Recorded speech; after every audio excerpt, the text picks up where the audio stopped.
Welcome to the Winners and Losers Show. Hello, everybody. My name is Hank Thompson. I'm the host of the show. I'm going to be the host of the show until all the broomsticks are cleaned up off the Quidditch field. Pick up your broomsticks, you lazy millennials. Welcome to the show, everybody. It's Hank. The show, it's the Winners and Losers Show. We're talking politics. I'm sort of settling in on a catchphrase, or at least, I don't know if you'd call it, not a catchphrase, it goes under the name. I'm going with news, politics, bullshit. Boom. Bullshit.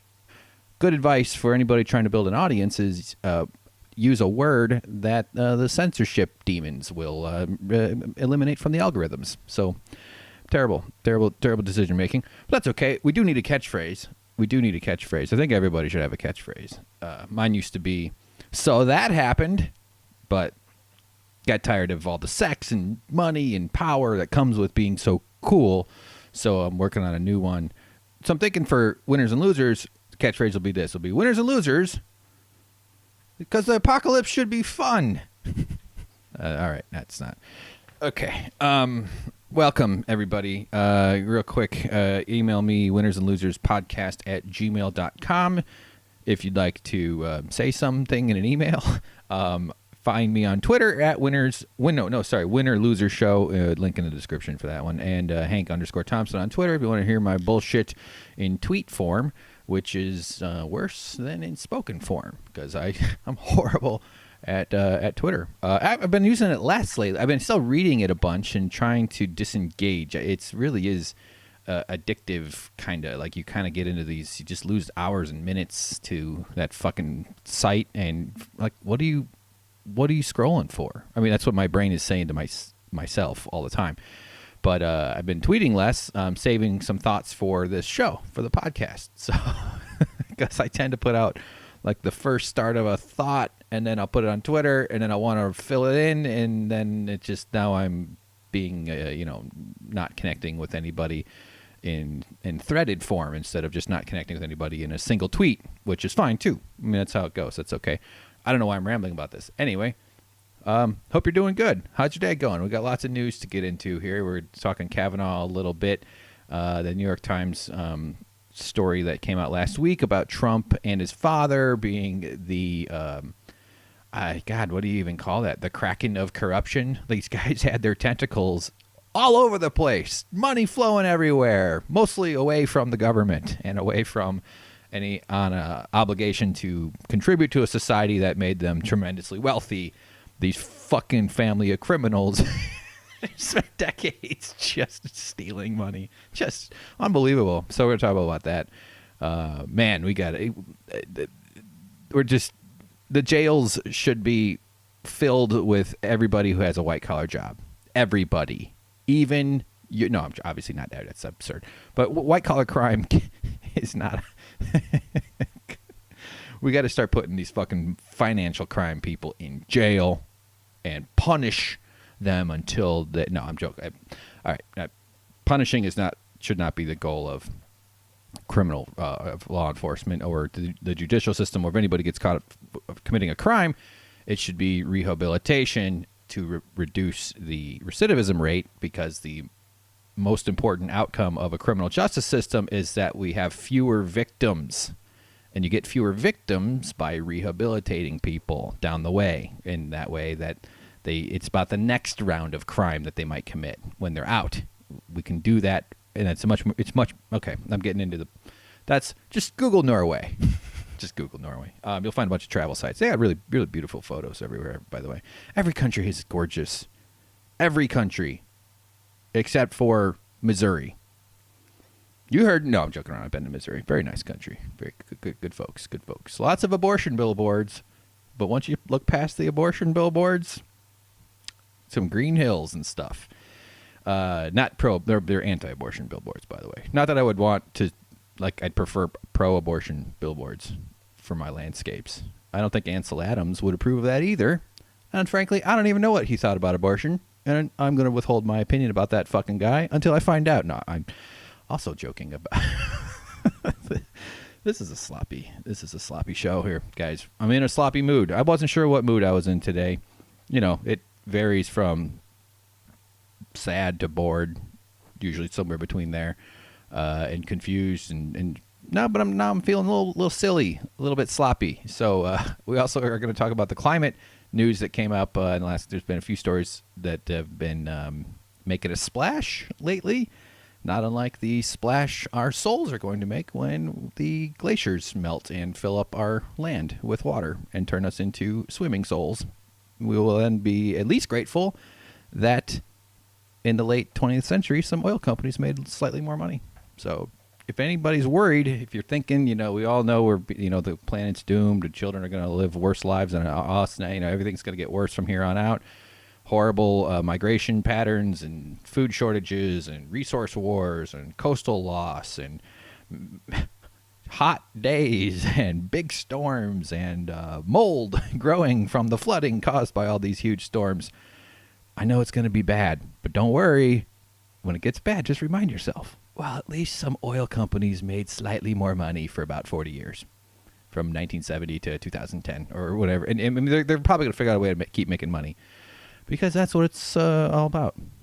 As you and your child are fighting to the death over the corpse of your uncle, okay? When we're all living in this fucking cannibalistic wasteland, just hope that our iPads still work. That's the important part. Wow, what a kooky show already. We're off to a weird start. I hope this isn't anybody's first impression of what goes on around here. A couple things real quick before we jump in. Oh, and I got a Ted Cruz thing. We're gonna take a big old steamy pile of poop on that guy. Look out, Ted. Get your poop umbrella. First of all, I wanted to correct something. Being a journalist, as I am, I need to make sure that I stick to the truth. And in a previous episode, I think 2 back, I said that Rod Rosenstein was the deputy director of the FBI. I was wrong. He's the deputy director of my heart. He's the deputy attorney general. He's overseeing the FBI investigation into I almost said into Mueller. He's overseeing the Mueller investigation because Jeff Sessions, the attorney general, had to recuse himself because of the role he played in being one of Trump's minions during the campaign. So, another thing. Thanks to new subscribers. Got some people clicking on the YouTube link and signing up. I think that's awesome. What a nice thing to see in the email inbox. I love it. Makes me feel good. We're small but mighty. That's that. We're small and weak, but we're getting there. That's how. I mean, what YouTube channel didn't start with 1 to a trickle? That's how. Have you ever been to the Mississippi River? Exactly. Okay.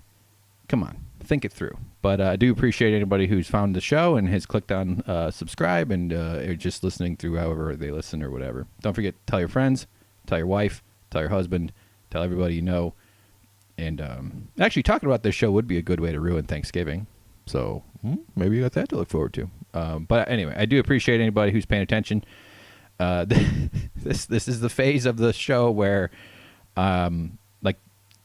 you kind of, it's like you jump off a cliff and hope you grow wings while you're flapping your arms. And I'm kind of like I'm starting to flap. I haven't started descending too rapidly. It's going to feel like that. And I'm hoping that it finally, after, I don't know how long this fall will last, and eventually where the camera cuts to a different angle and it's down in the ravine, and then you swoop past the camera with your wings and you're now flying with glory. You know what I'm saying? Well, I'm in the part where I'm looking down, regretting jumping and going, oh, fuck. I sure need some feathers right about now. So what I'm trying to get to is those of you that have reached out with some nice words and shown any form of interest, you're my feathers. Okay? Just a little nubs, though. Just little pokey nubs. Like when sometimes there's a feather still in your chicken and you're cleaning out your chicken and you're like, oh, I don't want to be reminded of this thing's life. We don't want to know that our food had a soul. I don't know. I'm not sure why I'm so soul focused today. All right. Good. Yeah, we had some fun with music last time. I did notice the levels were a little high on the sound on the music. So I'll work on that. I mean, I'm doing this all on the fly by myself. Not the easiest thing to do. I mean, I'm not complaining. I'm just saying I'm paying attention and getting better. I'll turn the music down. Whatever. It's fine. It's fine. It's all good. It's all good, man. Don't worry. Just take a sip of your caffeine and you'll be good. Okay. So, holy shit. Another day in America America Carnage. American Carnage, the name of Trump's inauguration address. Or I think, I don't know. So Kavanaugh, or as is now known, Honorable Justice Kavanaugh.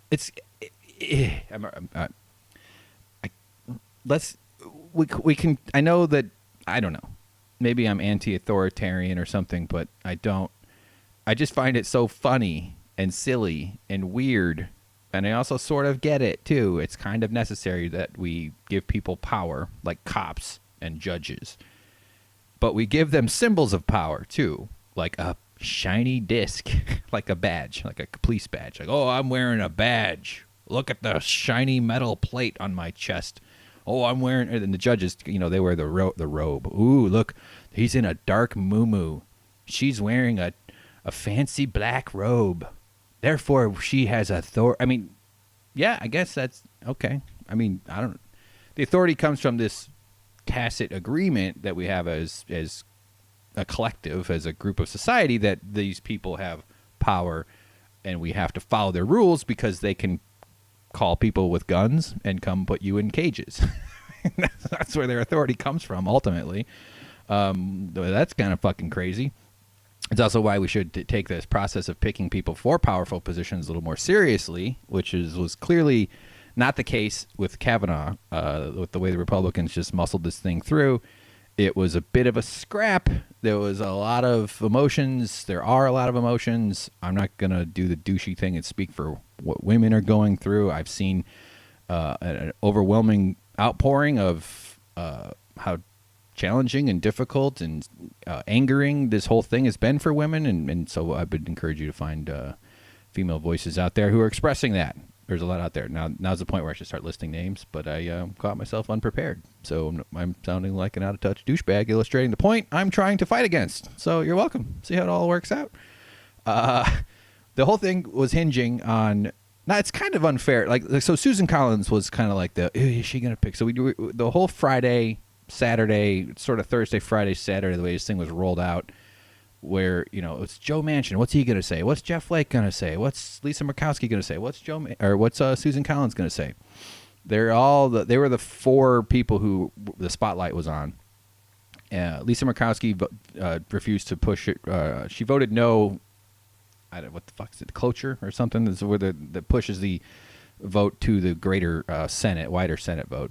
So she voted no against that, which means that she was going to vote no against his nomination, which was, wow, who knew? A Republican who gives a fuck about women? or I don't know, whatever reasoning she had. I assume it's because she was persuaded by her constituents and by the outcry that came up at her, because there's so much pressure to toe the party line.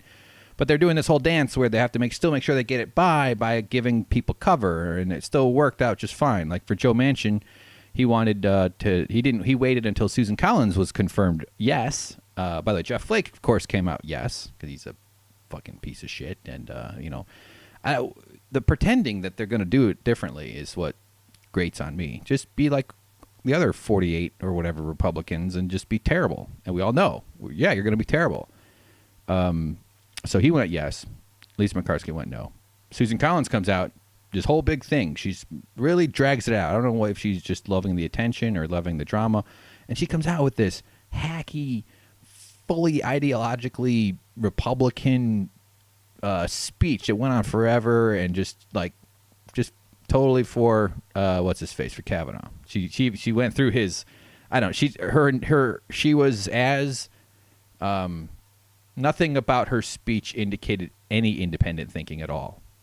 Like nothing. She said she believes Christine Blasey Ford was assaulted, but not by Kavanaugh.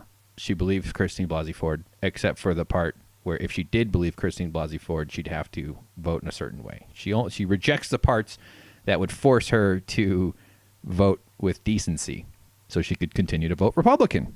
And that's exactly what she did. She just towed the party line all the way, full in, put all of her cards on the table, full Republican. And that's kind of the choice Republicans are facing. Maybe we'll pay attention to how Lisa Murkowski, if she has to pay a price for saying no to this, because the Republicans are not only in a kind of a dominance frenzy, but they're certainly in a purity kind of proving sort of thing. If you're not fully on for Trump, you get run out. So she might pay a price. I know Sarah Palin tweeted something about potentially running for governor or for senator in Alaska against Lisa Murkowski. Not going to happen. She's lazy. She doesn't want to. She fucking quit her job in the middle of it before, so she could go be on TV and get paid a bunch of money for shooting wolves from helicopters or whatever the fuck she was doing on that TV show. She's not going to run. Although she does like attention, and it would the threatening to run makes a lot of sense. If you're in Sarah Palin's position, you get a bunch, probably a couple of bumps on the book charts, a couple of extra appearances, maybe raise the rate on the speaking tour, so there's all kinds of incentives to Donald Trump / Ben Carson, the election. I named those two because neither of those guys were running thinking they were going to become president. Ben Carson certainly didn't think he'd become the cabinet secretary of HUD. The secretary of that. Both of them, they ran because they're shysters. They were running so they could make money and sell more books and get their asses kissed and raise their profile. And we're going to see a lot more of that. That's always going to be a thing from now on, I would expect. Partially on the Democratic side, but it really seems pretty apparent on the Republican side. Unfortunately, our system's so fucking stupid that we wound up with Trump as president. So maybe we should work on how we incentivize the kind of people that are attracted to power and want power, and how we assign it. That's a big theme of this show. So anyway, Susan Collins' speech was nonsense, and now we have Kavanaugh, Justice Kavanaugh. It's fucking guy, man. Hold on. Brett Kavanaugh wants to say something here. Let's see what he's got to say here. Hold on. I liked beer. Oh, he liked beer. I still like beer. All right. Still? Okay. I drank beer with my friends. Haven't we all, huh? Sometimes I had too many beers. Come on. You can't have too many beers when you're rich. I always have had a weak stomach. Oh, I'm sorry to hear that. A little pukey. Too much spicy beer. A little spicy beer going down the hatch. It'll make your... That refers to flatulence. Oh. Flatulence. Then it sprung on me. Sprung. Okay. That's him, how he responds. That's him, he got attacked by a clown murder. So Kavanaugh, the beer swilling, rapey guy is now he's the Supreme Court.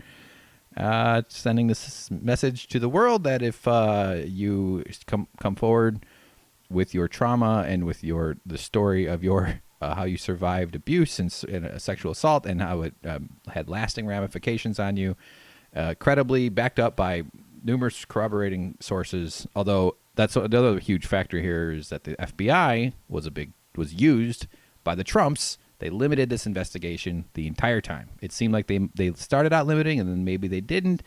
No, it was completely under control of the White House, so it wasn't at all an impartial investigation, and they just used that to run. The Republicans on the Senate just used that to run cover for themselves and put their guy in power, because he's going to defend corporate power, he's going to defend Donald Trump, and he's going to attack, or at least maybe not attack, but he'll...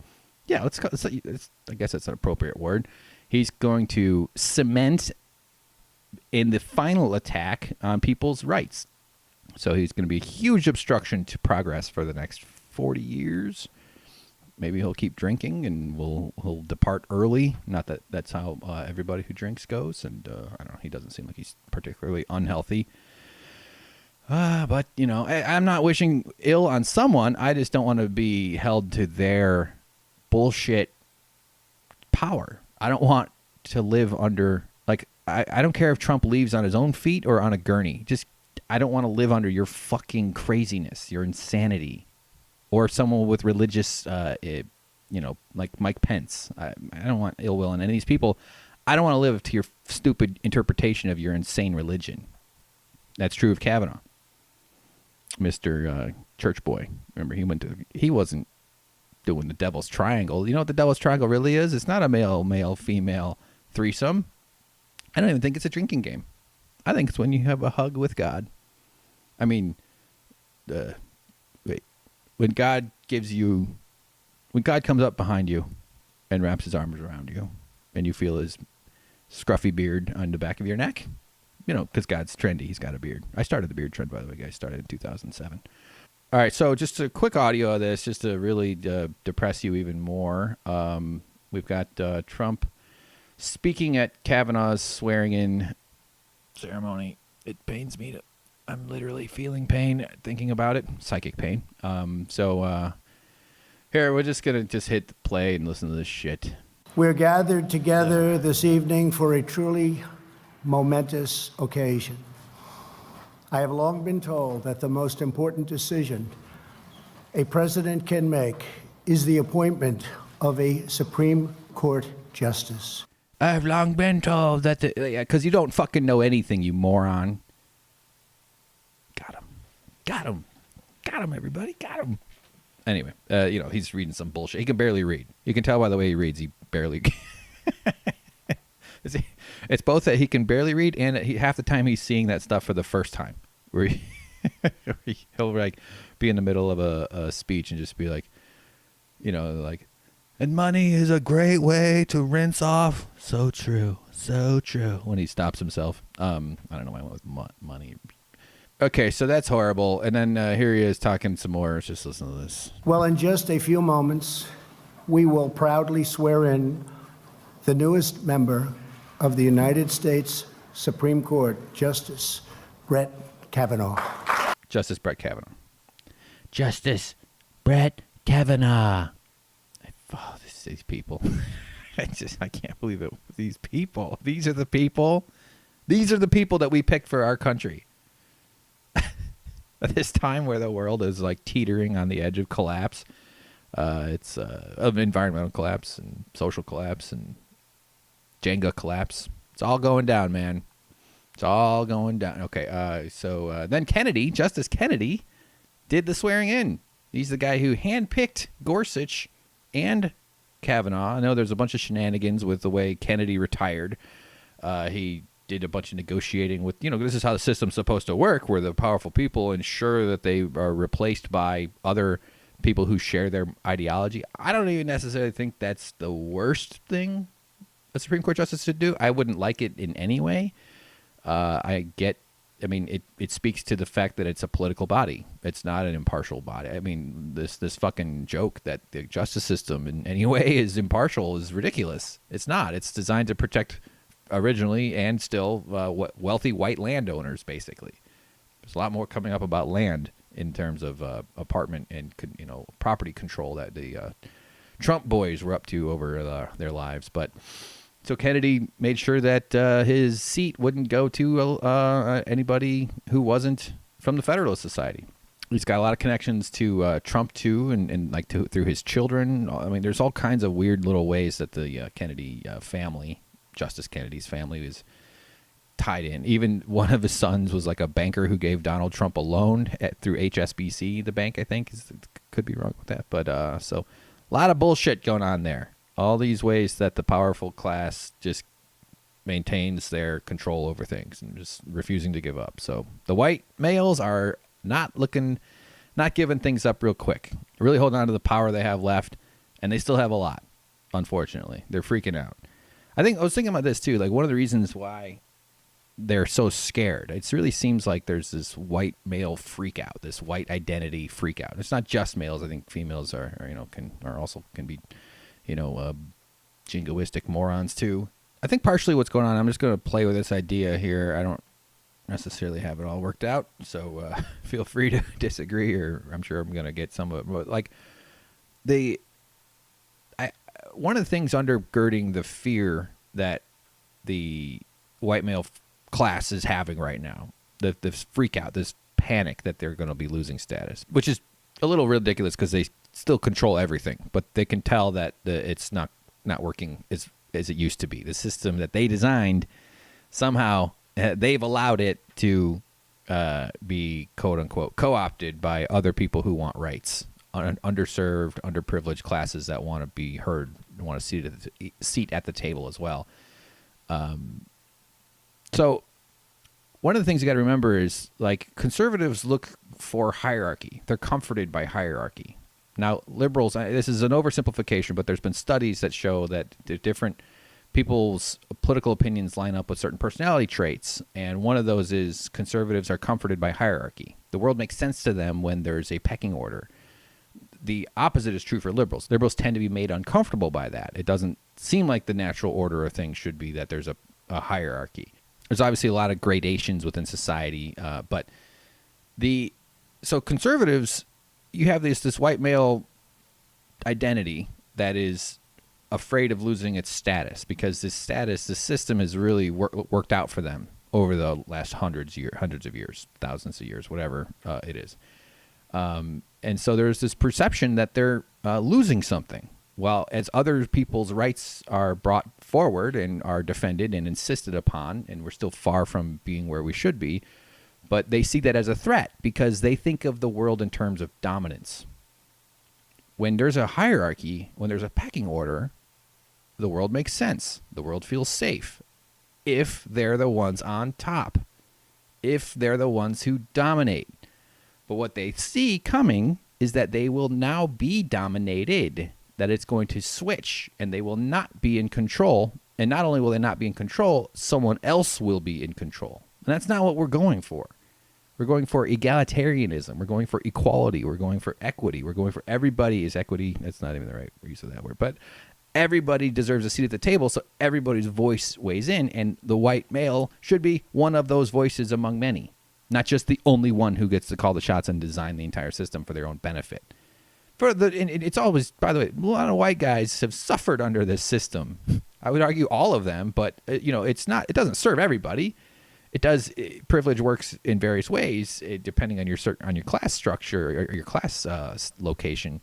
But it's really for the billionaires and the millionaires, the owners, the ruling class. Those at the very top, those who benefit. Those are the ones who really, really do benefit from this. That's why they use racism to get the dudes in the lower end of the scale, because they can make you be afraid using your innate kind of, I don't know if it's default, but there's a sort of a fear of the other built into our culture. I was gonna say it's built into people, but I don't know. I don't think that's true.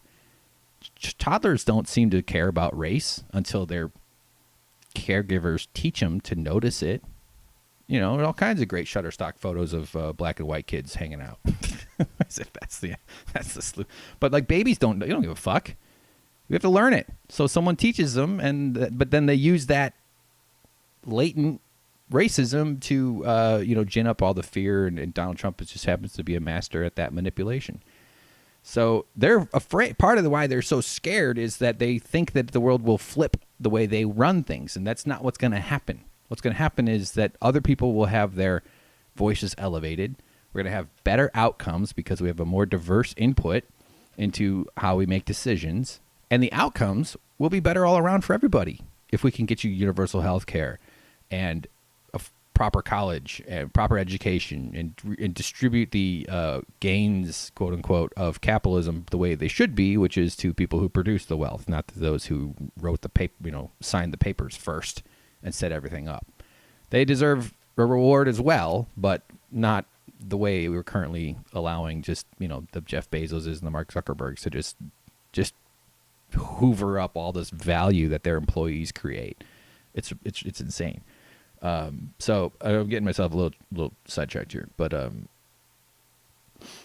I just was thinking about that. I just think that it's that dominance thing that they are scared of. They see it coming, and but they're seeing the wrong thing, because I don't think their minds, and I'm oversimplifying here, obviously, but it's hard. It's just like it's hard for liberals to conceive of how hierarchy is comforting. Like, everybody remembers, in fact, we're going to play it later, where Ted Cruz phone banked for Donald Trump. We're going to get into all this stuff. But what my brain, my progressive / socialist / liberal / whatever the fuck brain it is, saw that and saw a weak, coward little bitch. Just this little motherfucker being totally just submitting to the dominant alpha. It was just embarrassing. And maybe there's something rational to the way Ted Cruz is behaving within the context of conservative politics. So in that sense, I might have seen him, or I could say I saw a guy making a rational choice. But what conservatives saw, the reason why Ted Cruz doesn't pay such a price for that is because conservative voters, although there's sort of a contradiction in this, they saw a guy fitting into their hierarchy. They saw the world making sense. They saw comfort in Ted Cruz submitting to Donald Trump, just like they do. That's the appeal of the strongman from a mindset of pecking order, makes sense. That's comforting.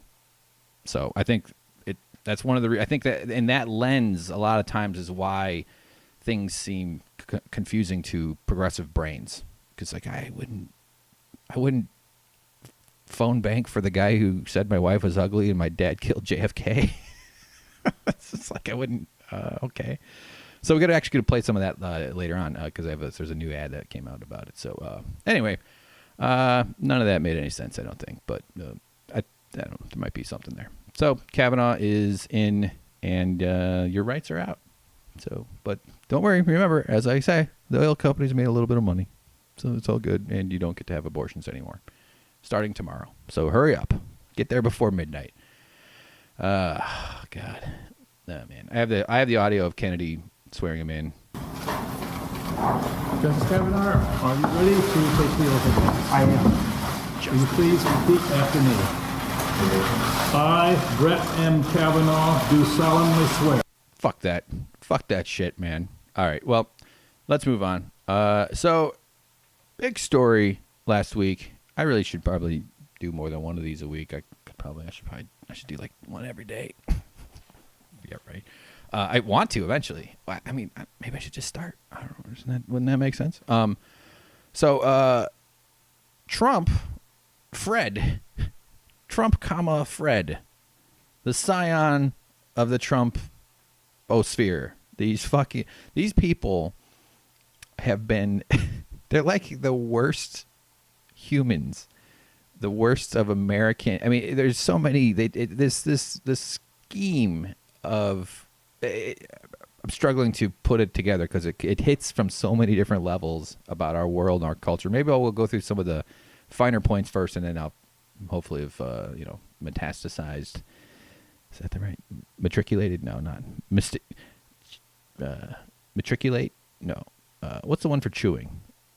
That's okay. All right. All right. So masticate, right?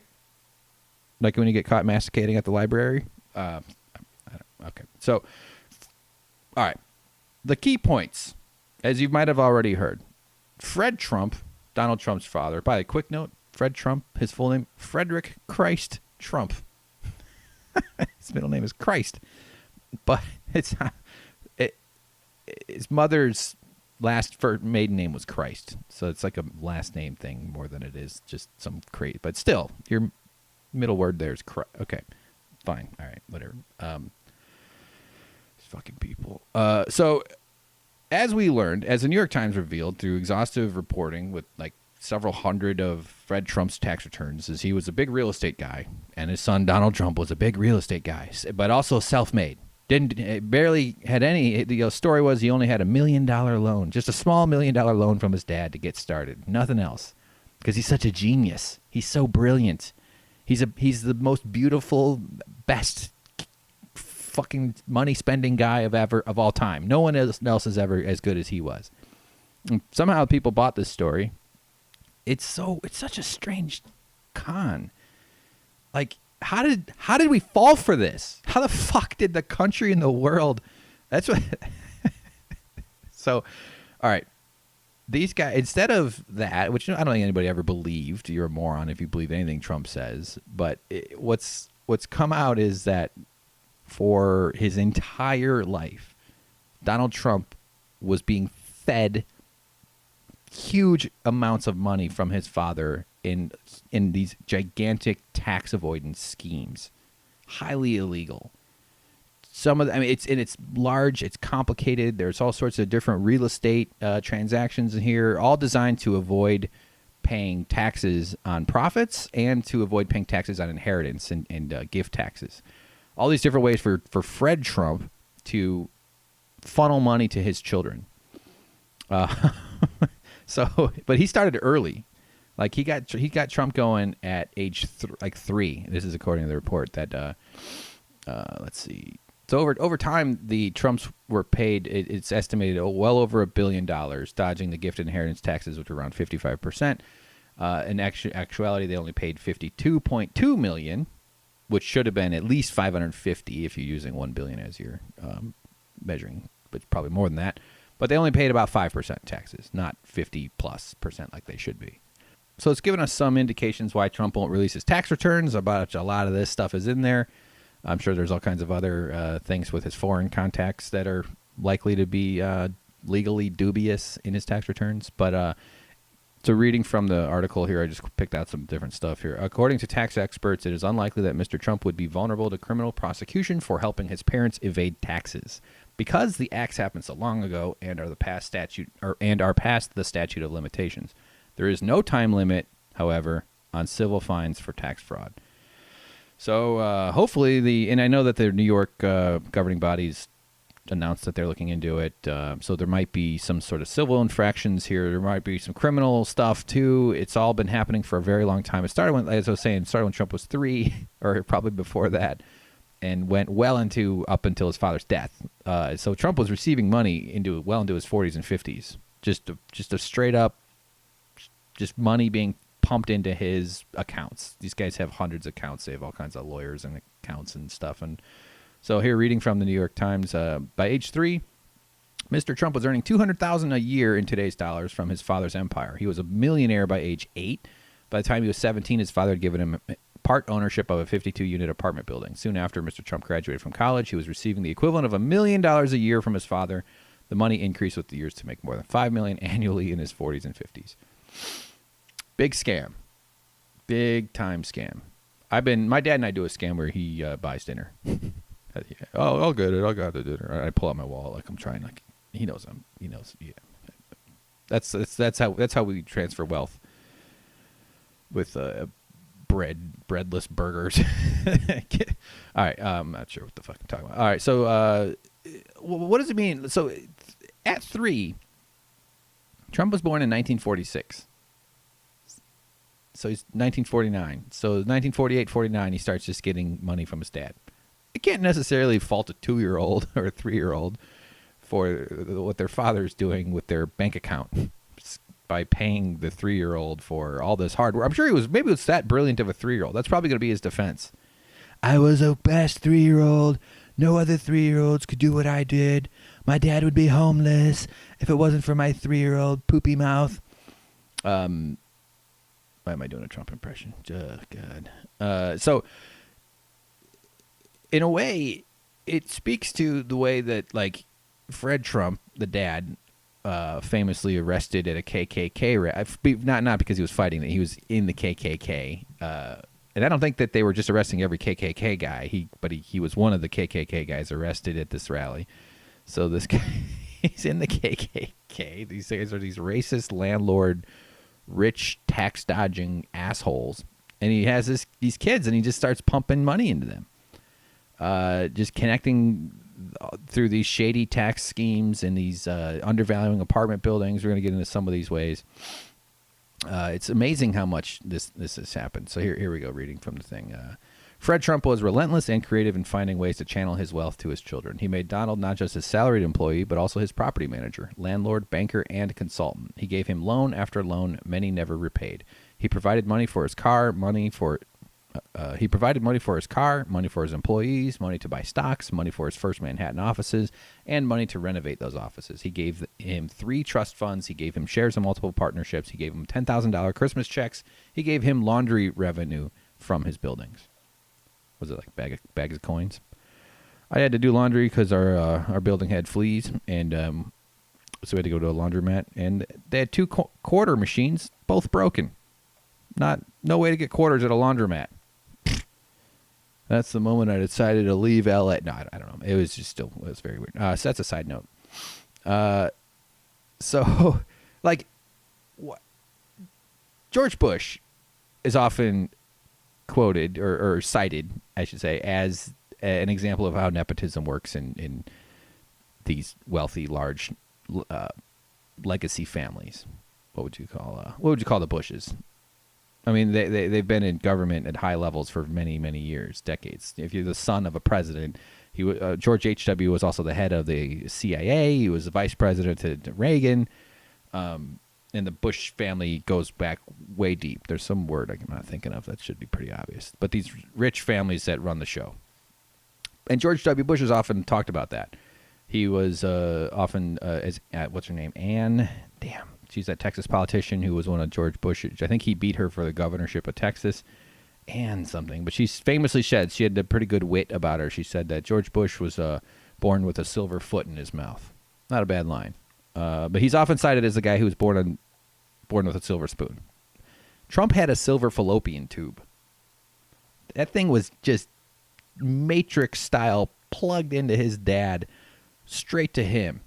These guys had this scam running for when the kid was a toddler of this nutrient rich, full of money tube, just keeping Trump's bank account full over and over and over, specifically to avoid paying taxes. You know, like I said, Trump was born in 1946. So by the time he was 20, would have been 66. Vietnam was ramping up. He famously said that he had dodged a draft. In fact, that we all know he dodged a draft 5 times for what was it? Was it bone spurs? Right? And he couldn't remember which foot it was on either. It's all bullshit. He didn't have bone spurs. It's nonsense. But he avoided the responsibility, or at least he avoided, I don't even know if I'd call it a responsibility. That was a crime. Vietnam was a terrible, horrible crime. I consider soldiers who were drafted to be victims of a system that needed to just throw their bodies into this death chipper of a war. Trump avoided it. He famously said on Howard Stern that his Vietnam was dodging STDs at orgies because he's such a young, hot playboy. Ugh. God. Thinking about his penis. Stormy Daniels revealed he's got a little weird mushroom dick. Man, I hate that we have to know about that. So while the children of the poors were being flown to Vietnam so that they could be sacrificed for LBJ and Nixon's war, Trump was bravely dodging STDs while just absorbing millions and millions of dollars from his father. That's important because of the story. His personal brand, his personal story is something that his supporters believe. That he's this self-made guy who has the interests of the country at heart. Just couldn't be anything further from the truth. All to avoid taxes. Don't you have an obligation to pay taxes? I mean, you pay taxes, right? We all pay taxes. I don't like paying taxes, mostly because I have rarely earned enough to, get by and to, cover my basics. I've always had to sacrifice somehow. Usually it means no health insurance or just quality of life stuff. But I mean, if I'm okay with tax, I think you should be paying taxes. I would love to know my taxes went to healthcare or helping society or education or rehabilitating somebody or somehow working for a better world. It's upsetting and enraging that so much of our tax money doesn't get spent on shit like that. It just gets pissed away in useless military spending and unnecessary profit taking and all this sort of other bullshit. And Trump rents the government golf carts, so some of our tax money goes into Donald Trump's pocket, and that's not the only way it's doing it. It's like, so, but you should pay taxes. I mean, it's a much bigger conversation. I think you have a moral obligation. There's all sorts of reasons. It's an act of patriotism and I guess I'd say loyalty. I mean, it's done under compulsion generally. In this country, we have a very unhealthy relationship with our government because we've been trained and taught to fear the government and to not trust the government and to not expect much from it. And a lot of times we're right to feel that way because we've been run mostly by people who don't have your interests at heart. They only care about their donors. The corruption makes it impossible for them to function properly, meaning that implies that they want to function properly. The corruption makes it impossible for them to care about you because they only care about who pays them. And I mean this generically over the last 40, 50 years. That's why policy reflects the interests of corporations and the wealthy, not the interests of regular people like you or me. All right? So we pay our taxes. People like the Trumps don't. All right? There's more from the story here. The manipulation of value of so they're referring to one of the other parts they would do is they would claim buildings were worth a lot less. In fact, they even had these like long interview with, or not interview, but they interviewed like the assessor guy, the dude that would go out there and look at the properties, and they had some quotes from him in this article. It's a pretty comprehensive article, very long. I read about 70% of it. But they would, here, I'll just get to this. So the manipulation of values to evade taxes was central to one of the most important financial events in Donald Trump's life. In an episode never before revealed, Mr. Trump and his siblings gained ownership of most of their father's empire on November 22nd, 1997, a year and a half before Fred Trump's death. Critical to the complex transaction was the value put on real estate. The lower its value, the lower the gift taxes. The Trumps dodged hundreds of millions in gift taxes by submitting tax returns that grossly undervalued the properties, claiming they were worth just $41.4 million. Next paragraph. The same set of buildings would be sold off over the next decade for more than 16 times that amount. So Fred Trump dies, or is in his death process. They got the building value claims down to $41 million and then sold them for 16 times that. I did the math on that. 16 times 41, $656 million. So a lot of cheating going on. Then they get into this whole purchasing scam that they had too. Another way of just taking money from Fred and giving it to his kids. So this has been going on for a long time. Since 1992, actually. So that's a long time to us, but this whole scam has been going on since the 50s, or, I'm sure Fred Trump had other scams from way before that.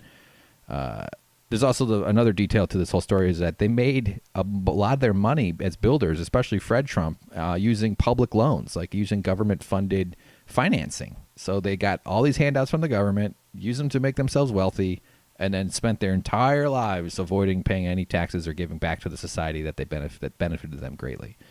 So one of those ways was using this sort of purchasing shenanigans here. So we'll just keep reading here. The most overt fraud was The most overt fraud was All County Building Supply and Maintenance. That's all capitalized as the name of a company formed by the Trump family in 1992. All County's ostensible purpose was to be the purchasing agent for Fred Trump's buildings, buying everything from boilers to cleaning supplies. It did no such thing, records and interviews show. Instead, All County siphoned millions of dollars from Fred Trump's empire by simply marking up purchases already made by his employees. Those millions, effectively untaxed gifts, then flowed to All County's owners, Donald Trump, his siblings, and a cousin. Fred Trump then used the padded All County receipts to justify bigger rent increases for thousands of tenants. So what they would do is normally, and this has just been explained, you might have heard on other shows or whatever, but it's not the thing you have to remember. The goal is to give money from Fred to the children. So this is a way of doing that without notifying the government. Because if you tell the government, then you have to pay gift taxes or inheritance taxes. So it's to dodge those taxes. So what they did, so like with buildings, there's lots of purchases. You have to buy stuff. We just got a new stove, as you might remember from previous things, by the way. Loving it. I can tell time on it, and it's pretty sweet. It's hard to carry around, though. It's a really, really bad watch. Great stove, but stupid. So my landlord paid for that stove. Let's say it cost $500. So my landlord gets to tell the government that he spent $500 on a stove and he doesn't have to pay taxes on that. That's an expense.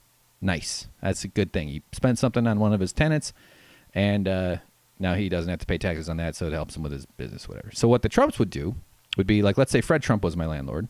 He started this all-county building supply and maintenance. So he would go to Stoves R Us, buys it for $500. Then all-county building supply and maintenance gets a hold of it, marks up the price to $5,000, and then bills Fred Trump. Fred Trump gets this bill for $5,000, and he happily pays it. Here you go. Sure, no problem. But the money, the difference, the $4,500, is then channeled off into accounts owned by or controlled by Trump and his siblings.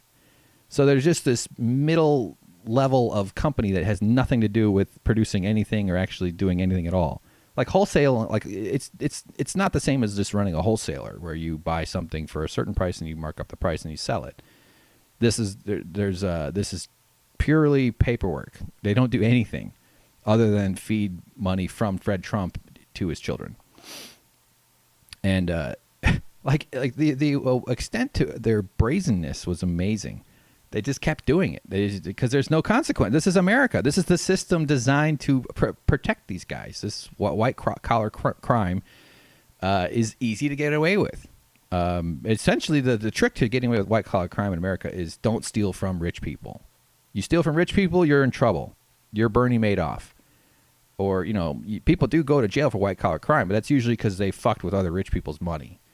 If you're going to do it, you steal from poor people. You steal from powerless people. You steal from minorities. You be a landlord who has tons of buildings all over the East Coast, and you have this gaggle of scummy children. So here's another way that they would scam things with All County, the company. All County's owners devised another ruse to profit. Okay, so they're referring to this guy, Mr. Eastman, who was like a supplier. He provided boilers to the buildings. So he was one of the people that they interviewed and how they uncovered a lot of this stuff.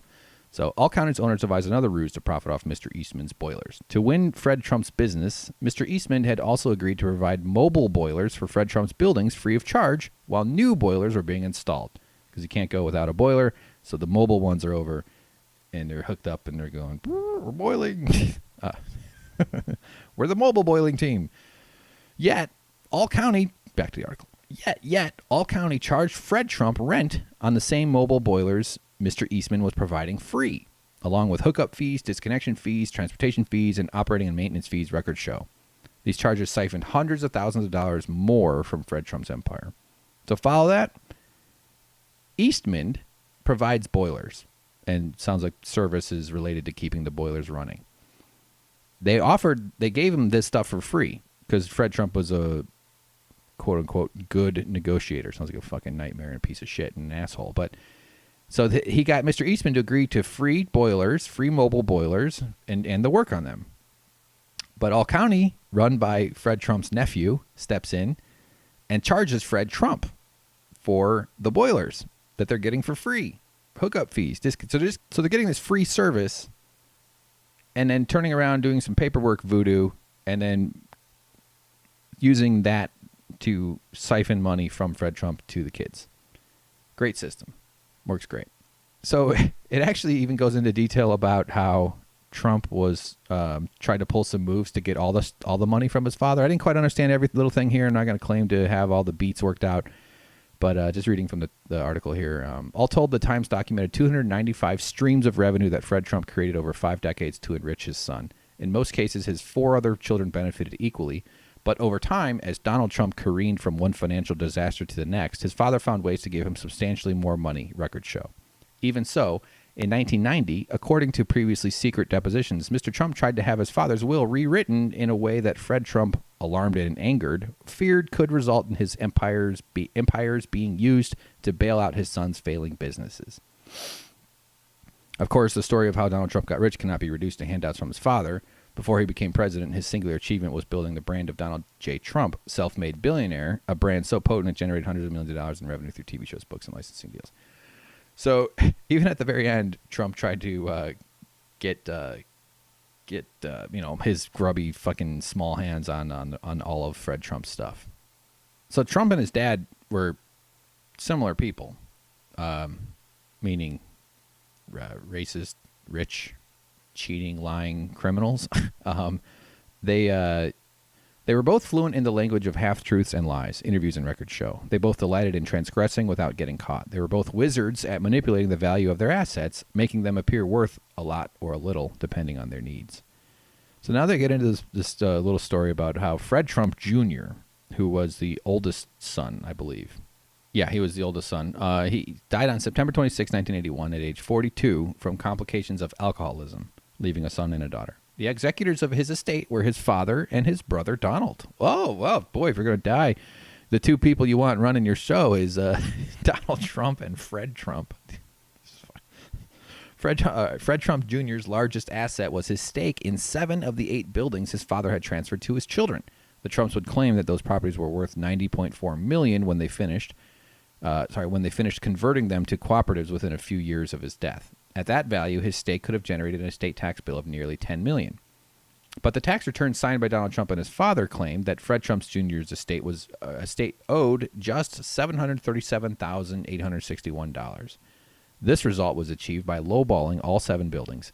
Instead of valuing them at $90.4 million, Fred and Donald Trump submitted appraisals putting them at $13.2 million. So they only had to pay taxes on $13 million instead of $90 million. That's a big difference. They were just every opportunity they could, even with the death of their Fred Trump's son, Donald Trump's brother. I'd like to know more. I mean, this Fred Trump Jr., he drank, and that can get you. That apparently struggled with it. Probably because he was probably the only one of these people that had any decency. I would imagine, like, it sounds like the wrong brother drank himself to death in this case. I mean, my God, it's one of the weirdest things about Trump is he's fucking sober. I'm not sober like he gave up drinking and now he's sober, but like he doesn't drink. I imagine he's had to have had a drink in his life, but he doesn't. He seems like it. It would almost make sense. If you found out he was drunk all day, you wouldn't be surprised at all. But it's more horrifying that he's not. That this is how he is. What the fuck? What if he drank and he just got like really normal? He just turned into like Matthew McConaughey, peeling apart a can, making some artwork out of a can. It's a True Detective reference right there. So there's more to say. There's a lot here. It's a big article, and there's been a lot of writing about it and a lot of reaction to it. I mean, what are you gonna do? It doesn't matter. Nothing matters. That's what's so frustrating. Is this like his voters, these people that claim to love their country and to defend this man, this honorable man, this gift from heaven, this reincarnation of Jesus. His fucking fat dad's middle name was Christ, for God's sakes.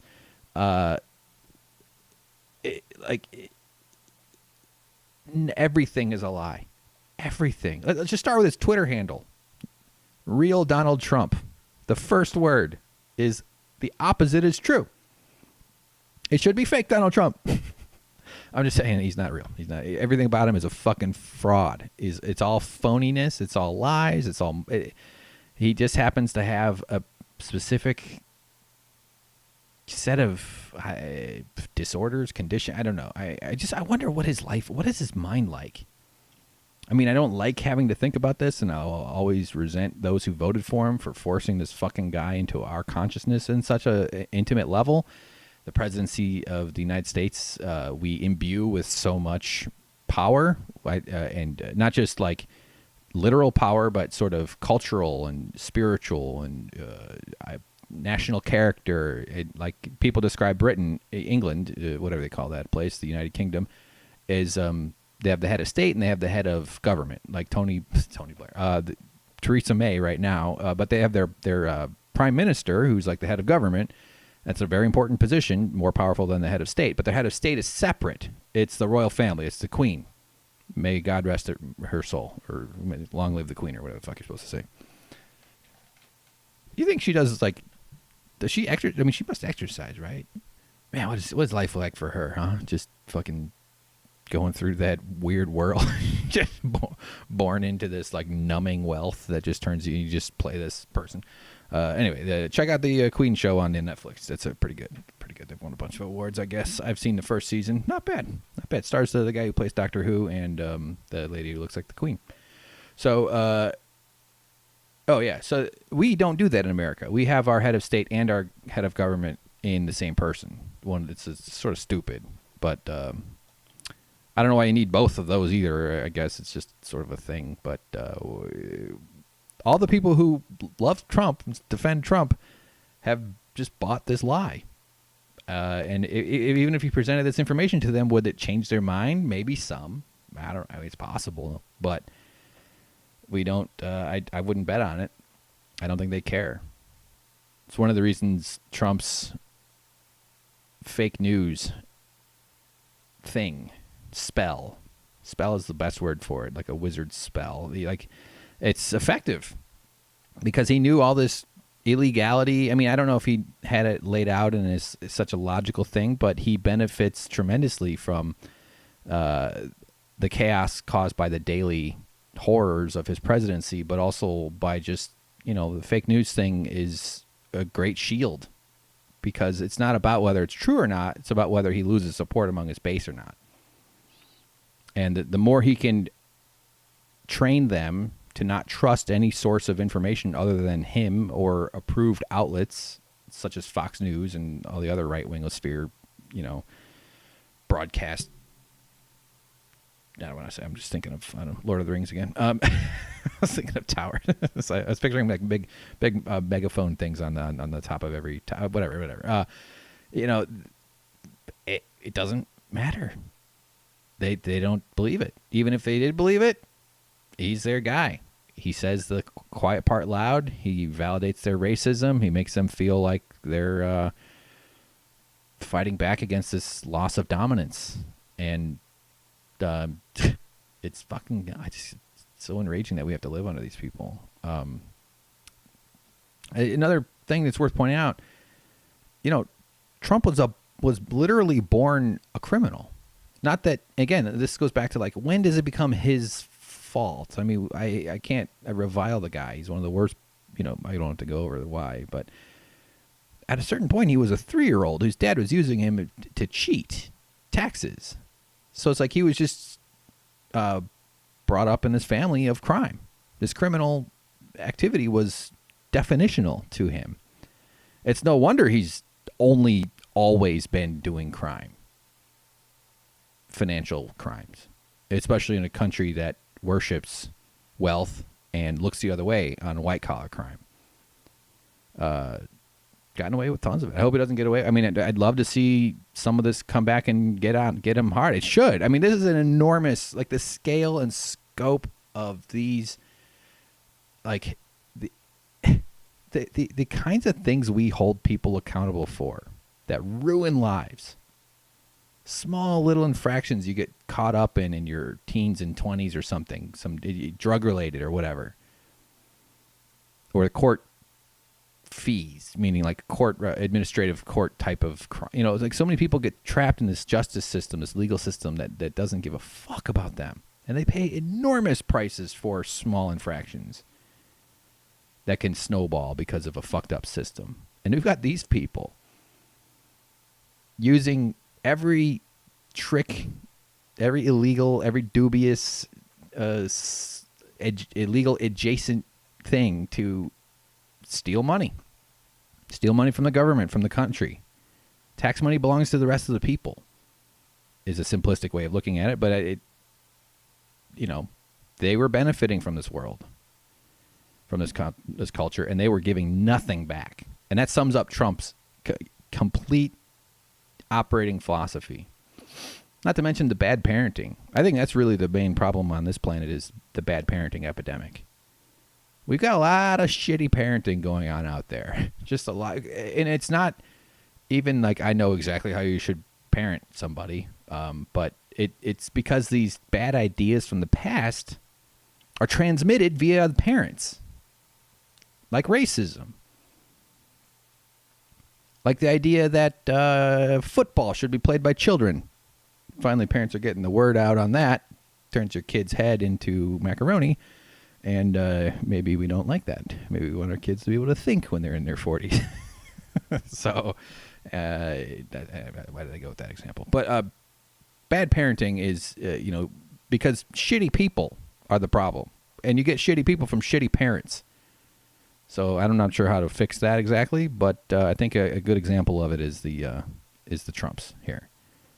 It's nice that you teach your children to be scumbag, landlord, racist monsters, criminals, financial criminals, rapey asshole, and somehow he becomes president.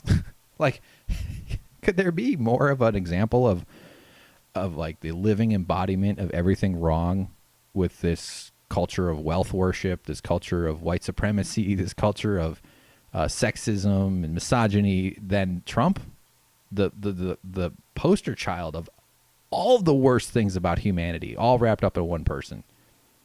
So front and center, and he loves it. What's that? That's what I was getting at earlier. Like, what's his mindset? Like, what does it look like from the inside? Like, what's his POV?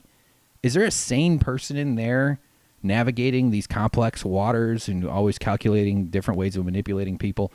I don't think it's that.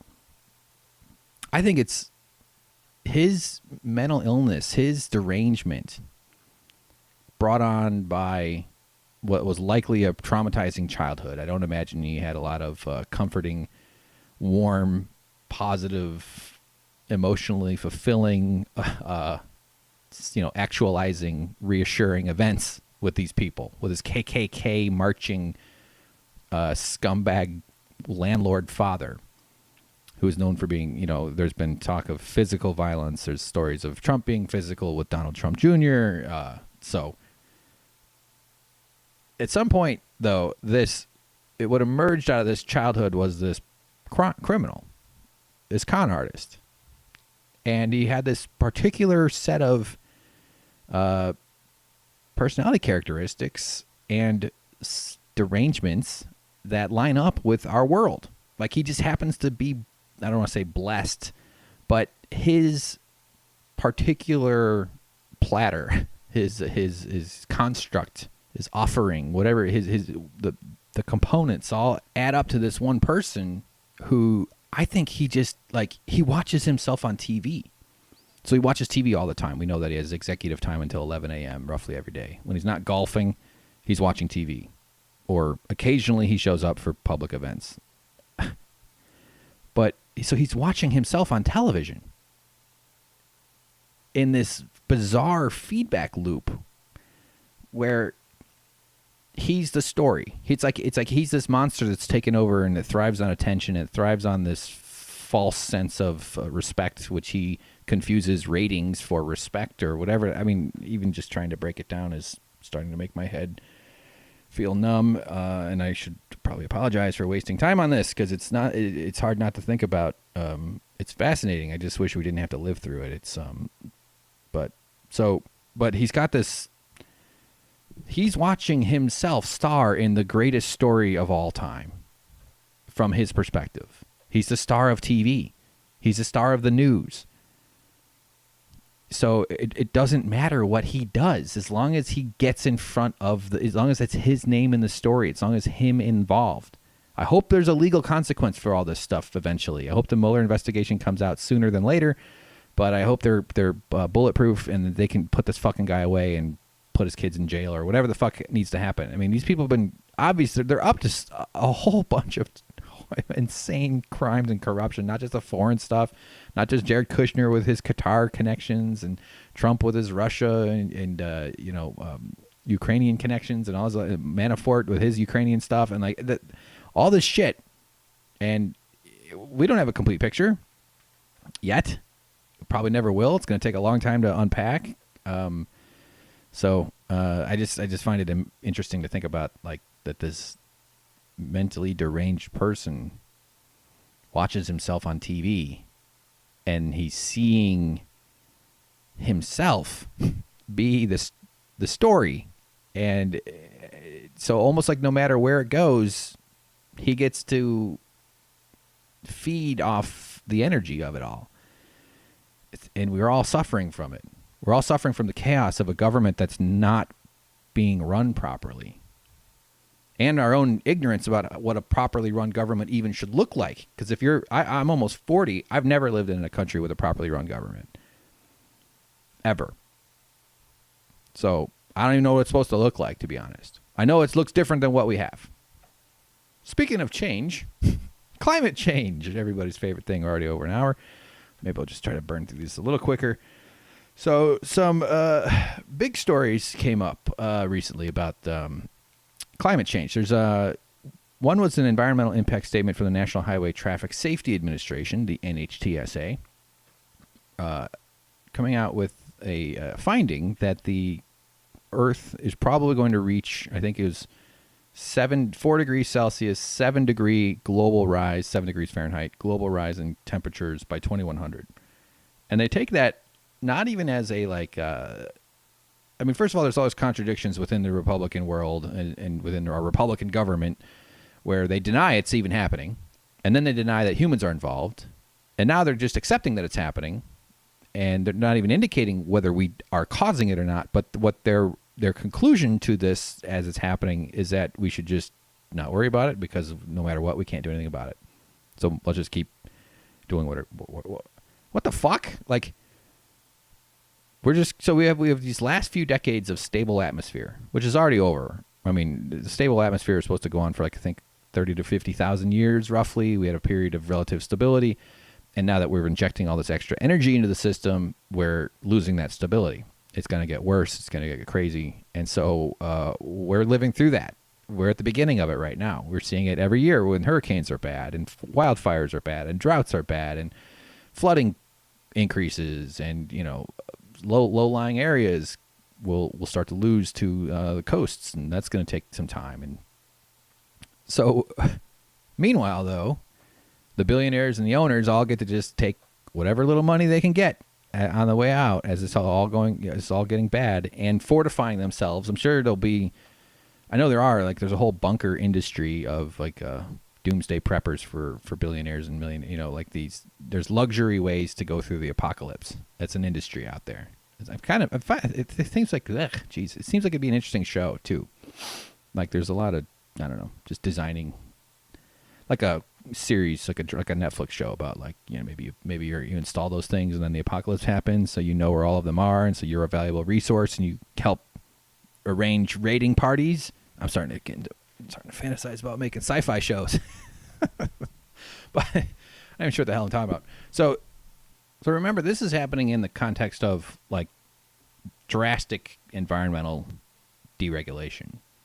Scott Pruitt, former EPA head. Honestly, I don't know who the current is. There even I think the deputy guy was named the acting. I don't know if there's been an official replacement yet, but you know, corrupt on his own way, in his own little weird ways. He was taking money for like getting cheap apartment rental and something about buying sheets from the Trump Hotel, all kinds of weird, but also having, like, super expensive security details, super expensive shit installed in his office, all sorts of strange, scammy stuff from that guy. But he was an industry lobbyist for energy companies, so they've been very aggressively deregulating environmental things, making asbestos legal, or changing rules to increase pollution and to stop programs to stop pollution, and all kinds of other ways. So we're not just, like, barely not doing enough to get to the goals we need to reach as far as preventing calamity.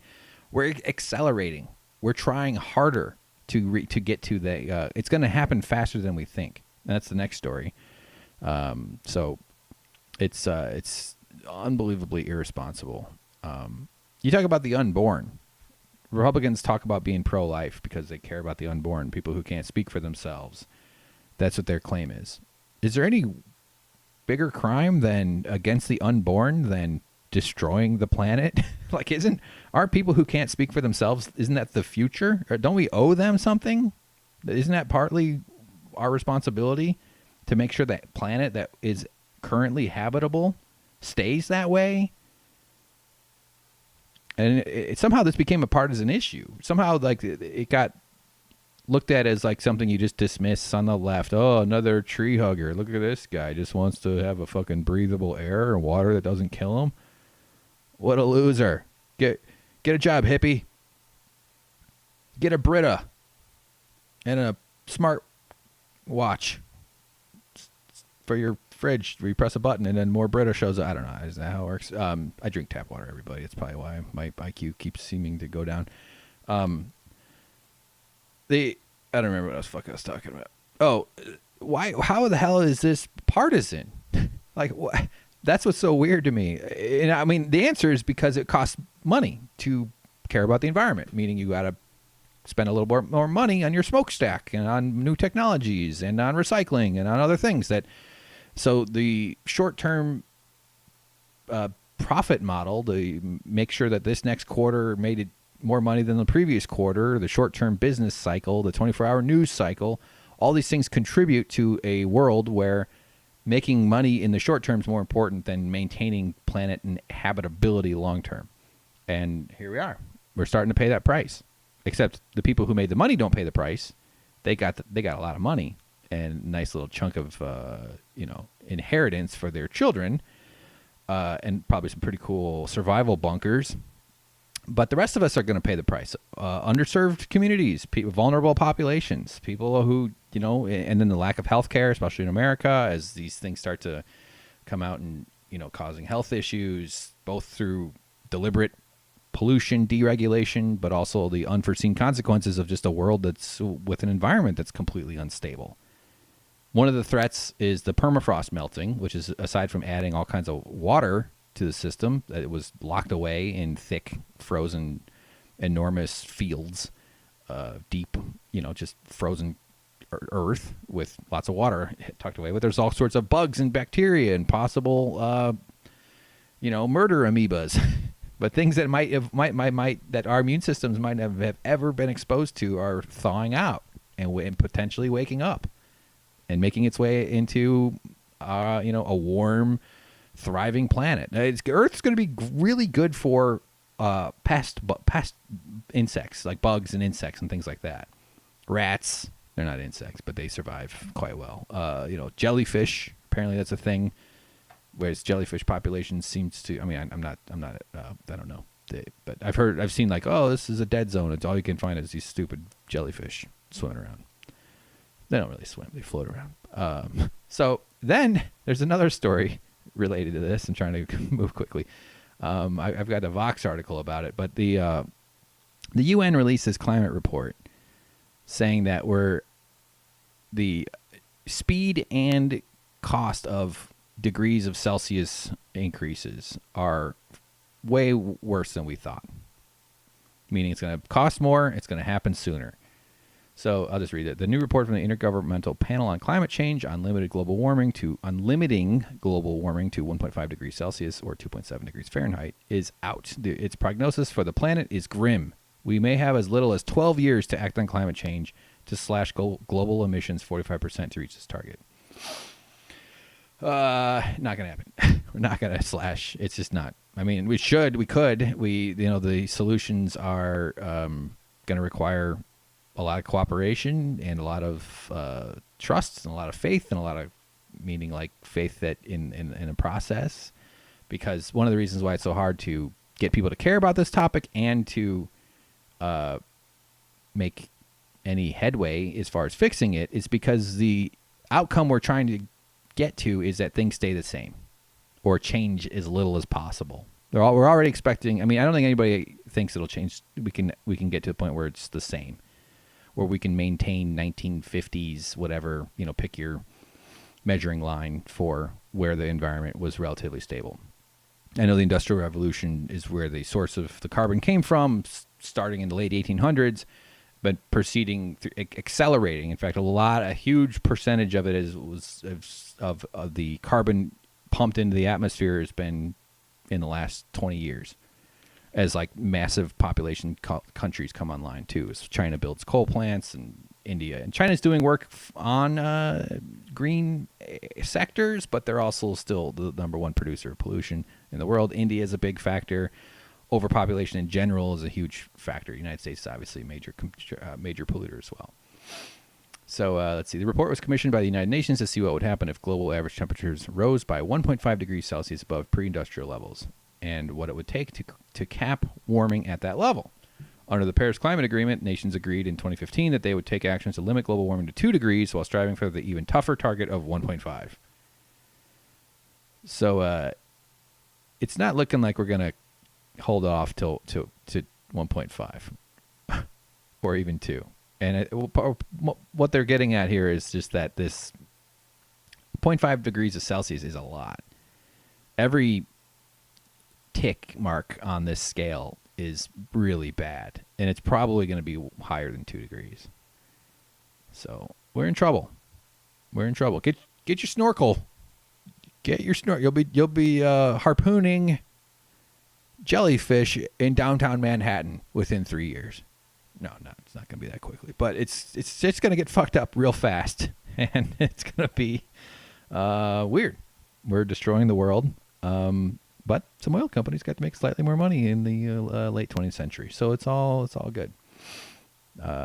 It's too bad. It's too bad because we don't have. This is all. It's totally optional. This is a choice. It seems like we're powerless. I wouldn't say I've given up hope that we can't do something about it. I don't want to base everything on the idea that we'll come up with a technology to fix it, but it seems at this point, because that's not a very responsible way to approach something. You're better off preventing than you are trying to fix it. But it seems pretty clear we're not going to prevent it. So we have to try to fix it, not just mitigate the consequences. I mean, what's the best case scenario for a heating world if we don't fix it? I mean, do we isolate into like bubble cities? Do we abandon the coasts eventually after they become, too difficult to protect? Like, you can do seawalls, you can do sort of infrastructure like physical barriers. It's hard to do that for an entire coastline. And certain parts of the world are much more vulnerable than others. I actually spoke to a woman who was a coastal flooding scientist. She's just doing research about it. She said that the west coast of United States is much better protected than the east coast, just by the sheer random luck of how the land is configured. Like, we don't have the same kind of shelf on the west coast. We have more of an increase in elevation right away, which will protect. I mean, there's still going to be lots of problems on the west coast, but she was saying, like, compared to like Florida and southeastern United States and the east coast in general, where there's all, so it varies based on the like slope of the land and different things and configurations. But people are going to be paying, who live near water, are going to be paying a major price for a lot of this. Not to mention, it's just going to be, summer. I mean, summer's the worst season. It's like, we're going to have permanent summer, and we're going to have terrible summer. Like, we're going to need to change all the seasons. We're going to get rid of winter. That'll be called summer. Then we'll have summer, shitty summer, and then we'll have a super horrible summer, and we'll have fall summer. What am I doing? Mark Summer. That's the host of Double Dare, I think, or whatever. The Green Slime Show. So this Fox article does get into the carbon removal. It's called carbon dioxide removal, CDR. So they write, let's see. Yet we have the tools to do it. So they're talking about like different approaches, because it's a multifaceted approach here. So we have the tools to do it, namely conventional methods like energy efficiency measures, replacing fossil fuel fired generators with renewables, electrification, renewable fuels, switching to electric vehicles, and so on. However, some of the paths anticipate an overshoot. That's in quotes. The means. What? I think that's a typo. This means the world's greenhouse gas emissions would exceed the amount needed to warm the planet by 1.5 degrees. So some method is needed to pull carbon dioxide out of the air. And that's logical. Like, it makes sense. Like, well, gee, the problems we have carbon dioxide in the air, so what's the solution is to get the carbon dioxide out of the air. It's obviously way easier said than done. So they go into this a little bit. They say carbon dioxide removal encompasses a suite of different tactics. This includes planting more forests, which take in and store carbon dioxide as they grow. Bioenergy coupled to carbon capture and sequestration is another option. So is direct air capture of carbon dioxide. Though a handful of companies are working on these latter technologies, referring to direct air capture, they are still in their early stages. There are only a handful of direct air capture plants, and we'll need vastly more of them, since upward of 1,000 gigatons of carbon dioxide will have to be removed from the atmosphere by 2100, according to the IPCC.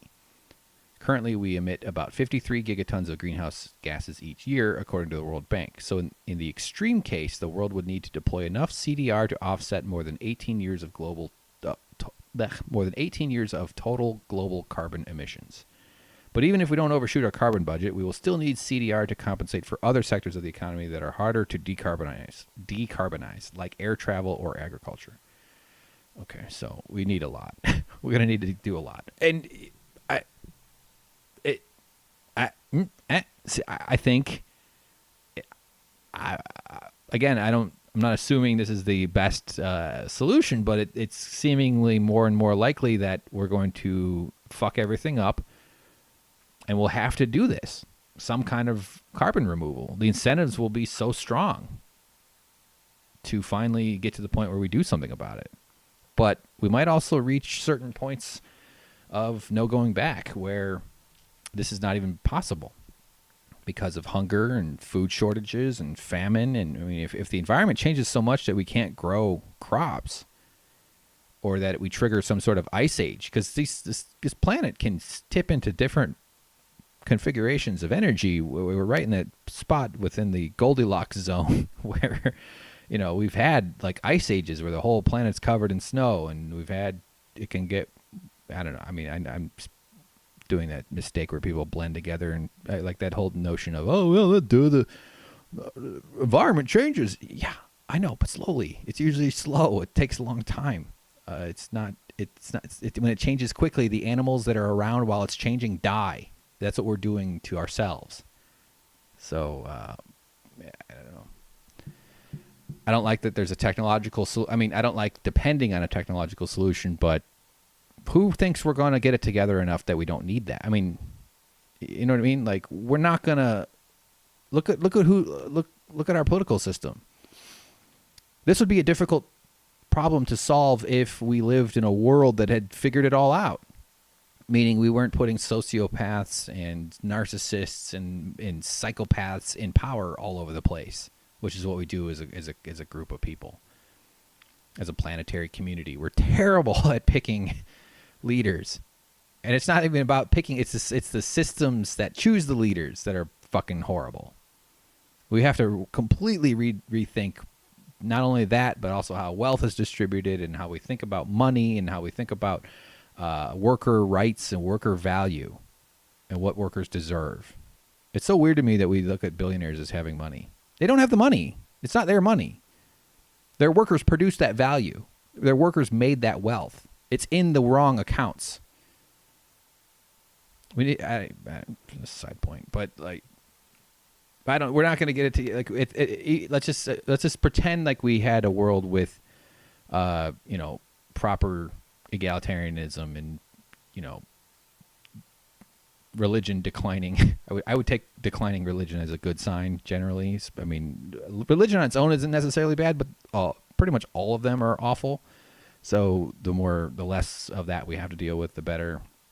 But just maybe we've figured things out for people and how this world, and we'd still have to go to incredible feats of cooperation and innovation and reformation to hold off what we've set in motion with the rising global temperatures. We're not there. We're never going to be there. It doesn't seem like it. Right now, we're still debating whether or not fucking evolution happened. We're putting rapey fuck faces like Kavanaugh into extremely powerful positions. It's not even just his own personal background. It's his beliefs that are a threat. He's a Republican. He's a hardcore right-wing activist Republican operative. And now the Supreme Court will have a 5-4 majority in conservative over liberal. We're screwed.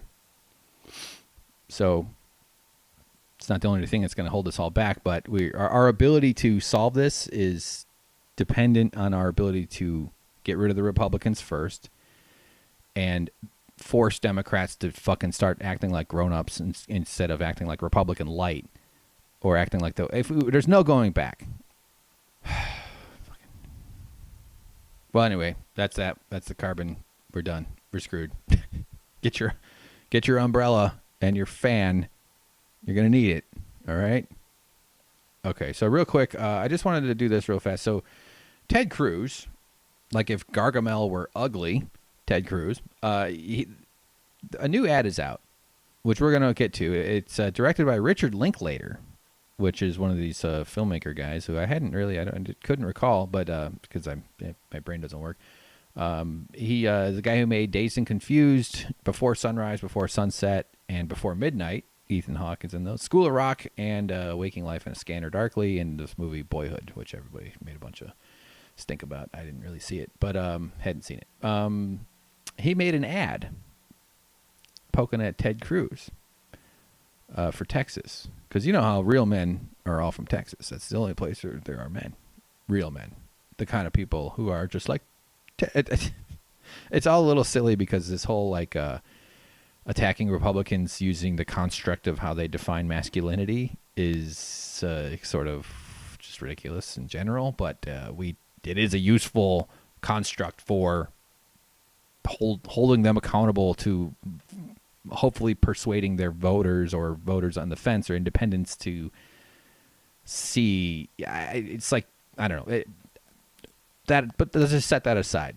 So as you recall, Ted Cruz was one of Trump's primary foils during the 2016 campaign. And Trump, notoriously, two things stand out.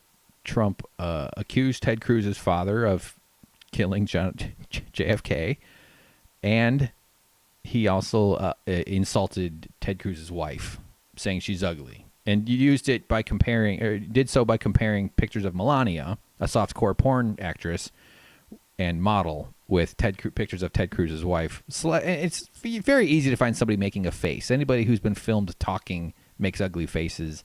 It's quite unfair to Ted Cruz's wife.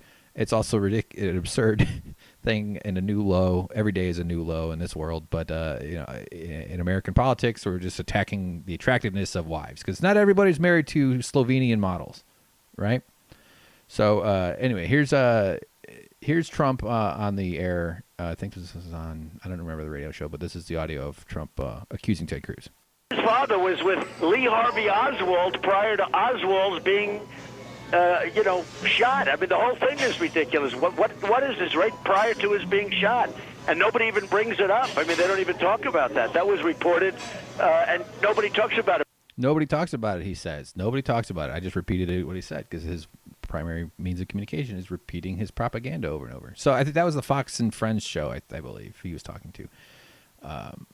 The other thing he did was he posted this, or I think he either retweeted it or something, this image, like a meme, shitty Photoshop job of side-by-side of Melania and Heidi Cruz, making it clear that they're trying to make fun of Heidi Cruz's looks. She's a normal-looking person. It's, I've already gone over that a little bit. But then Ted Cruz, of course, as you recall, being the tough guy that he is, he said he said some words to Trump in a real angry outburst. We're going to listen to that right now. I don't get angry often. But you mess with my wife, you mess with my kids, that'll do it every time. Donald, you're a sniveling coward, and leave Heidi the hell alone. I love that. So one thing that was funny about that is I was looking this shit up this morning. There's multiple angles. So different, reporting outfits were there, NBC, all the different networks and different press outlets. So you get these different angles. But what Ted Cruz does in that, he points at the camera and he says, Donald, you're a sniveling coward and you mess with me, and whatever he says. But he does it. He picks a camera, and it's the one directly in front of him, which happened to be the Fox News camera. I'm wondering if he knew that, if he knew on purpose, or if that was part of that his response to this whole thing, because he was being pressured to answer Trump in this juvenile fucking election process that we have called the American political system. I bet he knew. I bet he picked the Fox News camera, because in that angle, he looks right at the camera. Looks a little awkward from the other angles, but in that one, it's like he's talking to. I imagine he knew that that's the one most likely to be seen by Trump or something. I don't know. There's no reason to really worry about it too much. But the funny part with this is this reporter immediately asks him, will he support Trump? So let's just back up a little. Just take a listen. Donald, you're a sniveling coward, and leave Heidi the hell alone. So will you support him as the nominee? I'm going to beat him. I love the pause. So you support him as a nominee? Because he's in his brain, he's going, fuck yeah, of course I'll support him as a nominee. I'm Ted fucking Cruz. Of course I'm going to support him. I'm a coward. I'm a weakling. So he says he's going to be, and that's probably the best answer he could have come up with in that moment, because he's got a political brain. Let's just listen to the end of this. For the nomination. He is not, I am answering the question. Donald Trump will not be the nominee. Lol. Well, Jesus, here we are. And then there's this audio of, not finally, by the way, take that back. This is audio of Ted Cruz phone banking for Trump. Hi, this is Ted Cruz calling. I was calling to encourage you to come out and vote on Election Day. This election is critical for the direction of our country. So the important part of this is actually the visual. Not great for a podcast, but it's Ted Cruz sitting in a Trump polling center with Trump Pence signs on the wall behind him. He doesn't say it in audio that he's campaigning for Trump. He's phone banking for Trump, but it is one of the saddest sights you'll see in the history of masculinity. Let's just listen a little more. I urge you to come out and support freedom and the Constitution and the Bill of Rights. Oh, support the Bill of Rights. We need to support freedom, the Constitution, and the Bill of Rights. The freedom for corporations to control everything about your life so that they continue to make money while destroying the planet. Nice. You can vote by absentee ballot, and if you need help getting an application for an absentee ballot, the Republican Party of Texas can help you with that. Or you can vote in person. But I just wanted to encourage. It's Ted Cruz. I'm a little wimpy little bitch. So anyway, there's Ted Cruz. So Richard Linklater jumps in. I always said Richard Linklater would be the one who saves us all. He comes by, and he's got this 30-second ad. This is playing in Texas. It's called, "Is Ted Cruz, quote-unquote, tough as Texas?" You know where people are tough, where they announce it all the time. That's where the true toughness lies, in being vocally annoying about how tough you are. Here we go. Somebody left something on my door the other day. It said, "Ted Cruz, tough as Texas." All right, so it's an old guy, standard Texas guy, just sort of sitting there at a kind of a diner. There's even a Route 66 sign. The wall's covered with all kinds of road signs. It's sort of just a standard issue, what you're probably picturing. An old white guy. His shirt is green. Here we go. I mean, come on. If somebody called my wife a dog and said my daddy was in on the Kennedy assassination, I wouldn't be kissing their ass. Boom. Good editing, too, by the way. Cuts to a different angle. You can really see that this Richard Linklater guy knows what he's doing. You stick a finger in their chest and give them a few choice words. So he got a little, like he leaned forward a little, and he did the finger chest point thing. Or you drag their ass out by the woodshed and kick their ass, Ted. Come on. Now, if only is what would happen, is Ted Cruz dragged Donald Trump out by the woodshed and kicked his ass. Like, it just happens in front of reporters, and just click, click, click, click. We just keep taking pictures of it all. Ted. Political ad paid for by FTC PAC, not authorized by any candidate or candidates committee. All right, good for that. He does have. I'll redo the pause, because after he says this, Ted here at the end, it's good. The woodshed and kick their ass, Ted. Come on. Ted. Political ad. Come on, Ted. Well done. Get him. Get out there and get him. Go Beto O'Rourke. All right, good stuff. So Ted is a piece of shit. It's humiliating and embarrassing, but hey, aren't we all? Isn't that what the point of living in America is these days? So, all right. Well, how was this one? Was this a good episode? I feel like this was pretty spotty. I don't know. I don't have a lot of confidence that we hit a home run here. Well, first three, definite home runs. This one, more like one of those home runs where the ball bounces off the. Isn't some guy get hit in the head and the ball bounced off, like the player, like he missed the catch, the outfielder, and it bounced off his head and then was a home run. All right. See? Good at it. Good at broadcasting. This is why I'm doing this. So thank you so much for listening. I guess that's all I got here. There's a lot more to say. Got some guests coming up maybe soon. Looking forward to that. So thanks for being part of the community of heroes who listen to the Winners and Losers show. We're doing it. It's coming along. Episode 4, as I said at the beginning, we're in the desperately hoping to grow feathers in order to fly this fucking thing after gravity takes over and starts to drag us all down into the, unforgiving rocks below. So thanks for helping me grow some feathers. Man, this is weird. This is really weird. So let me know what you think. Winners and Losers podcast at gmail.com. Winner Loser Show on Twitter, and Hank_Thompson on Twitter too. So thank you so much. Oh, and hit that YouTube too, by the way. I appreciate anybody who's subscribed. And if you are listening to this and you are on YouTube or have a Gmail account, just subscribe. You don't even have to watch it on YouTube. I do need the subscriptions to help me so I can name the channel eventually. We'll get there. Meanwhile, I hope you're doing well. We're going to keep pushing forward on the show. I do want to kind of switch things up a bit. I want to cover some science and some other stories. And I think what I'm learning is I got to do more research. I need to plan these out a bit more. I tend to trip myself up slightly, or at least I get afraid that I'm not, I don't want you to get lost. I don't want things to be confusing, especially on larger stories like the Trump corruption scandal. Or maybe I should just pick certain specific topics instead of trying to paint overall pictures. Whatever. That's just me trying to figure out how to best do this because it is a little bit strange. And but I thank you so much for listening. Goodbye. Take care. And remember, it wouldn't be the apocalypse if it wasn't. Don't get.